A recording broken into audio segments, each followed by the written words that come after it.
Panie, kup pan startup. Mój problem z innowacją polega na tym, że zawsze myślałem o niej w kategoriach typu Skłodowska czy Edison, Einstein, teoria względności, czy powstanie sztucznej inteligencji. Ogólnie sami widzicie, stawiając się w takim towarzystwie, łatwo się onieśmielić. Ogólnie mówiąc o innowacji, często myślimy właśnie w takich kategoriach, tak? Czyli czegoś przełomowego, epokowe odkrycie, coś zupełnie nowego. No i właśnie z tą nowością mam pewien problem, bo jeśli zabawimy się w pięciolatka i odpowiednio dużo razy zaczniemy zadawać sobie pytanie, a dlaczego, zawsze wrócimy do momentu, w którym pierwszy raz atom wodoru spotyka drugi atom wodoru i powstaje coś zupełnie nowego, czyli hel. A zatem na pewno łatwiej jest odpowiedzieć na pytanie, co innowacją nie jest. Bo innowacją na pewno nie jest podążanie za stwierdzeniem od zawsze tak robimy. No ale okej, jeśli próbowałbym się bardzo wysilić o definicję, to powiedziałbym, że innowacja jest owocem ludzkiej kreatywności. No i spoko, tylko teraz powstaje pytanie, czym jest kreatywność? I to już jest odrobinę ciekawsze pytanie, bo o ile w przypadku pytania o innowację odpowiedź przychodzi do nas w miarę intuicyjnie, to w przypadku kreatywności nie jest to już takie proste. No bo czy to cecha, zdolność, umiejętność, atrybut, coś w rodzaju inteligencji, a może narzędzie pracy, tak jak przedstawia to mój kochany kolega Jakub?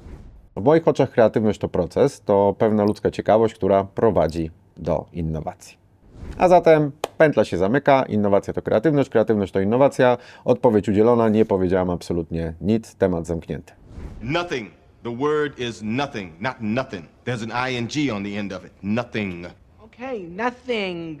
No sorry, no nie mogę tego tak zostawić, bo z pomocą przychodzi pani Margaret Boden i jej trójpodział kreatywności, w którym określa, iż kreatywność przejawia się na 3 sposoby. Poprzez eksplorację, kombinację i transformację. I to już coś, bo czy teoria względności nie była transformacją teorii grawitacji? Nawet jeśli wydaje się zupełnie od niej różne. Czy sztuczna inteligencja nie jest dalszą eksploracją machine learningu? A odkrycia Marii Curie-Skłodowskiej, czy powstałyby bez kombinacji wiedzy, jaką posiadała zarówno z zakresu chemii, jak i fizyki? Zresztą do tej pory jest ona jedyną laureatką Nobla w 2 różnych dziedzinach nauki. This is making insanely good sense to me. Także tak kreatywność się przejawia. Ale pamiętajmy proszę, iż nie jest ona zarezerwowana jedynie dla naukowców.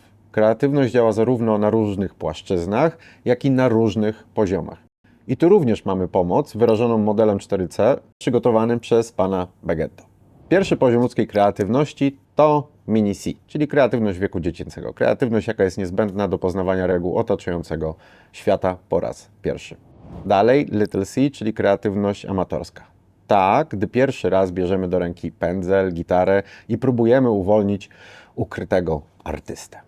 No ale mamy również Big C, kreatywność ponadpokoleniową. To ta, która przetrwa próbę czasu, teoria względności, dzieła Leonardo da Vinci.